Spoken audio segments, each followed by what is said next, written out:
Doğa diler. Merhum Şahir Atamrat Atavayev'in yadigar eseri. Hakimlik isleyene hakimlik bergin. Baylık isleyene eşirgin baylık. Kölüge küysene kanatın gergin. Senin erkindedir bu beyik barlık. Men medet sorayan senin adından. Jöne bizim çıkarma var yadından. Sahilara sahiylik ber, beglik ber. Kuyulara çürümeyen çoğuluk ber. Hastalara deri, derman, sağlık ber. Oğulsa da oğul, ağtık, çoğuluk ber. Men medet sorayan senin adından. Yöne bizim çıkarma var yadından. Gayratı da gayrat, taptı da tap ber. Kuvvatı da kuvvat, zatı da zat ber. Yatlara yakin ver, huştu da yat ber. Baktı da bakt bergin, atı da at ber. Men medet sorayan senin adından. Yöne bizim çıkarmağın yadından.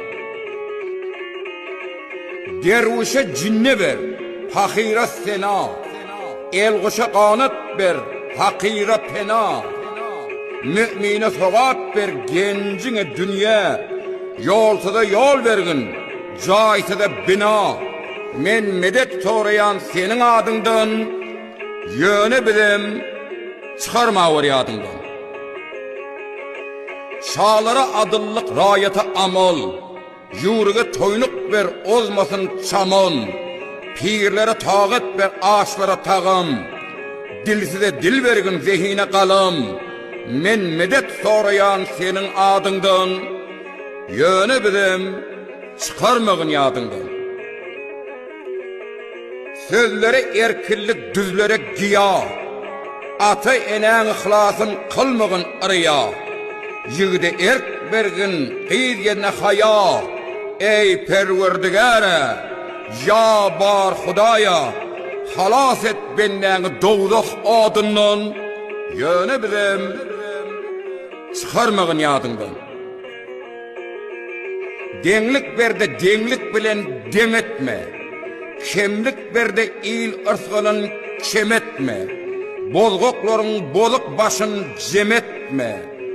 Alham berhem ovazımız semetme. Giyinlik ber dünyamı öz dergahından.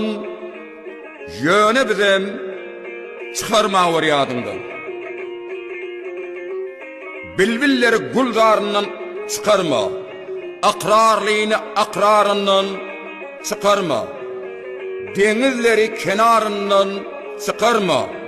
Yer tefsire kararından çıkanla. Derya dolsun kara dağlan qarından. Yöne bilim çıkarmağın yadından. Özünden özgöden hiç lat soratma. Aşıkları dildarına zar etme. Elin giyin aç, könlümüzü dar etme. Mağşer onu didarına zar etme. Şan ver ile, şöhratından şanından. Yöne bilim çıkarmağın yadından.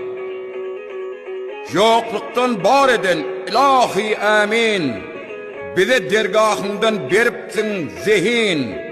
Baynamasın görüp, koy yansın bakhil.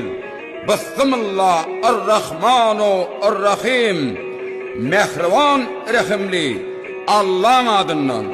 Kasam ki çıkarma var yadından.